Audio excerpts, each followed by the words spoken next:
Hello, assalamualaikum guys. Welcome back to Anglais gaaw ci Wolof fast English in Wolof ngeen si ànd seen cours Bamba. So today's guys suñu lesson bis bi suñu vidéo bis bi dañ leen indilaat ay exercise because couple of weeks ago semaine yi passé dafa nañ benn exercice bu am solo te ñu bëri si yéen dañ ko apprécier. Ok ñu ne woon nag nañ ko indiwaat su ko defee ñu gën a mën a xam suñu niveau ci anglais fan la toll. Alright, kon su fekk yaa ngi soog gis suñu vidéo, su fekk yaa ngi soog a gis seen bi nga bëgg jàng anglais di ko jaaree ci làkkub olof, aboneel bës cloche notification su ko defee bépp lesson bépp vidéo anglais buñ dugal nga mën see teel a jot. Ok guys, let's get down to the lesson. F.E.W. Fast English in Wolof.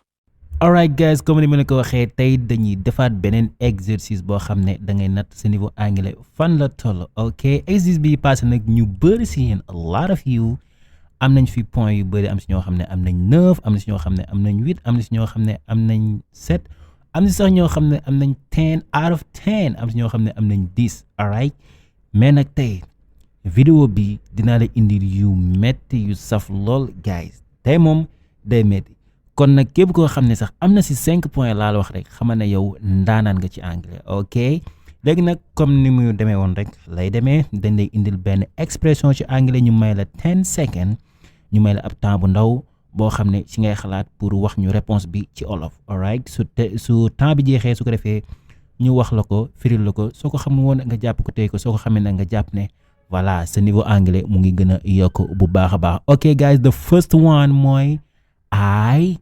didn't mean to hurt you. I didn't mean to hurt you. I didn't mean to hurt you mooy lan ci olof.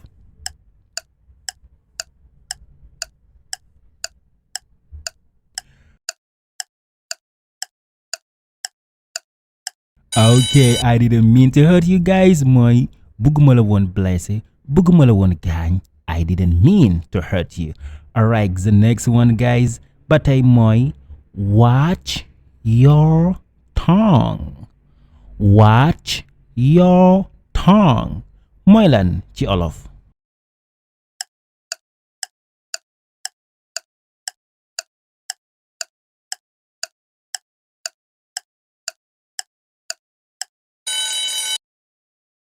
ok, watch your tongue mooy xamal ni ngay waxee ak man. maanaam xamal ni ngay waxee ak man, maanaam ni ngay waxee ak man dee ko xool bu baax baax, bul ma yuuxu, bul ma ñàkk kersa, xamal ni ngay waxee ak man. watch your tongue. ok fellas, the next one mooy you are annoying me. You are annoying me. You are annoying me mooy lan ci olof.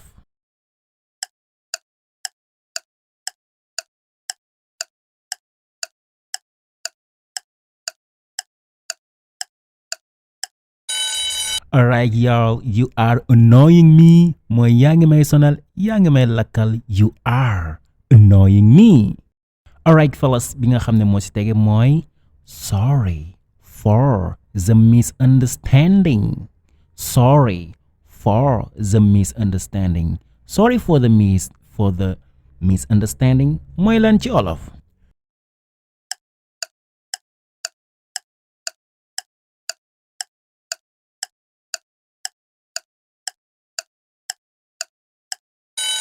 sorry for the misunderstanding guys mooy maa ngi jégalu ci ñàkk déggoo gi, maa ngi jégalu si mal compréhension bi nga xam ne moo dox suñu diggante, maa ngi jégalu si ñàkk déggoo bi.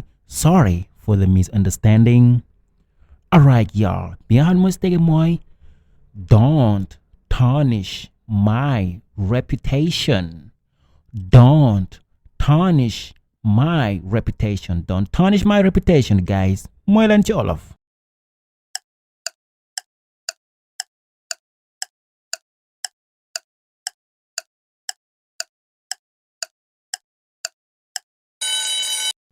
ok, don't tarnish my reputation guys mooy bul yàq sama der. bul yàq sama der ni ko anglais di waxee mooy don't tarnish my reputation. ok, beneen bi nga xam ne moo si tege guys mooy I'm so proud of you. I'm so proud of you mooy lan ci olof.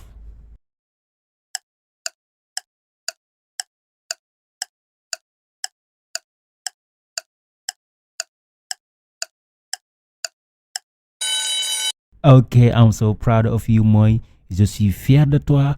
Kontaan naa ci yow. I'm so proud of you. Okay, fellas, bi nga xam ne mooy si tege mooy it wasn't my intention. It wasn't my intention. It wasn't my intention, guys. Mooy lan ci olof.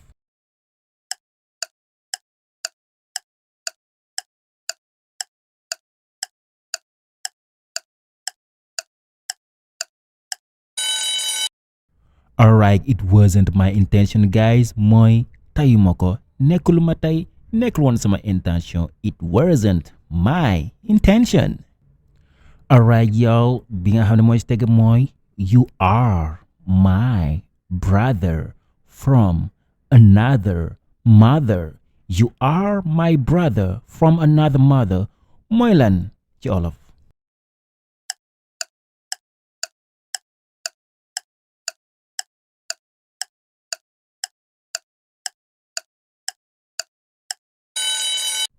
Alright, you are my brother from another mother, guys. Mooy yow yaay. Okay, yow yaay sama doomu ndey. You are my brother from another mother.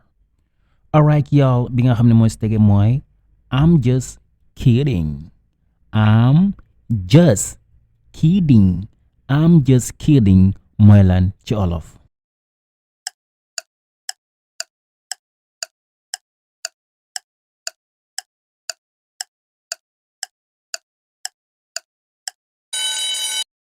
Okay, I'm just kidding. Mooy damay kaf rek. Damay kaf, damay fo. I'm just kidding. Alright, guys, the last one bi nga xam ne moo si mujj si exercice bi mooy the power went out. The power went out. The power went out. Mooy lan ci olof.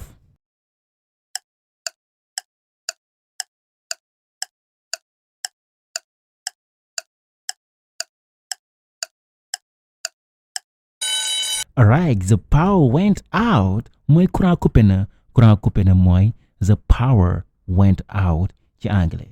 Ok guys, kon loolu moo nekkoon suñu exercice bi. Am nga fi 10 phrases yu am solo. Kon soo trouvé 10 yëpp am nga 10 points. Soo trouvé 5 am nga 5 points. Soo trouvé 2 am nga 2 points. Kon nag mu ngi noonu, am na si yoo xam ne su fekkee xamoo ko nag guys danga koy jàppale teewaale ko waajal ko pour yeneen exercice ndax exercice yi mu ngi ci kanam. Ok, kon wax ma sa score ci commentaire yi su ko defee ma mën a xam ndax seen niveau anglais mu ngi gën a yokku bu baax a baax. kon guys, see you soon on your favorite YouTube channel.